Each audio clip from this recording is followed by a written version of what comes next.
36,000 runners are about to converge in Boston for the annual Boston Marathon. So will 3,500 uniformed police officers. They're just one element of security after last year's terrorist bombing took 3 lives and wounded more than 250 runners and spectators. Tonight, Local 15's Darwin Singleton talks with one of those runners from right here on the Gulf Coast who says going back to Boston was never in doubt. Kim, imagine someone sabotaging our Mardi Gras, telling us as Mobilians your celebration is over, your passion and identity as a community ruined. Not so fast, we'd say. That party would go on. Well, in Boston, their party will go on too, and when it does, Paul and Cherie Epstein will make sure they're there again to be part of it.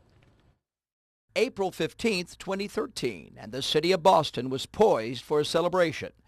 But instead, there was this. One of America's most celebrated sporting events had just fallen victim to an act of terrorism.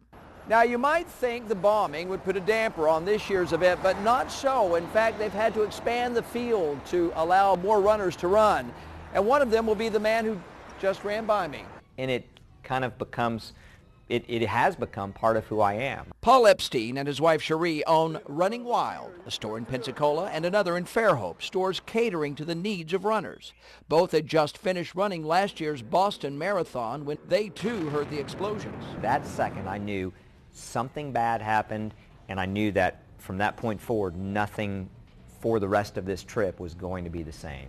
The days to come would bring a flurry of emotions, grief, confusion, anger, and then, like many others who were in Boston that day, determination set in.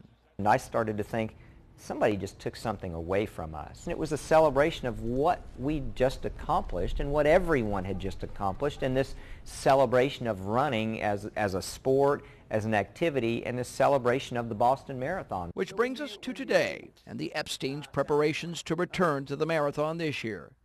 It's a determination that can only be described, as it has been all year long, as Boston Strong. You've used our celebration, our Super Bowl of running to prove a point.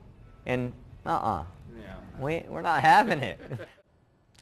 Now, Paul and Cherie Epstein will leave for Boston this weekend, and they plan to gather again with friends after the run to celebrate, just like they've done in past years. And Kim, they plan to let us know how it goes, and then we will share their experience with you.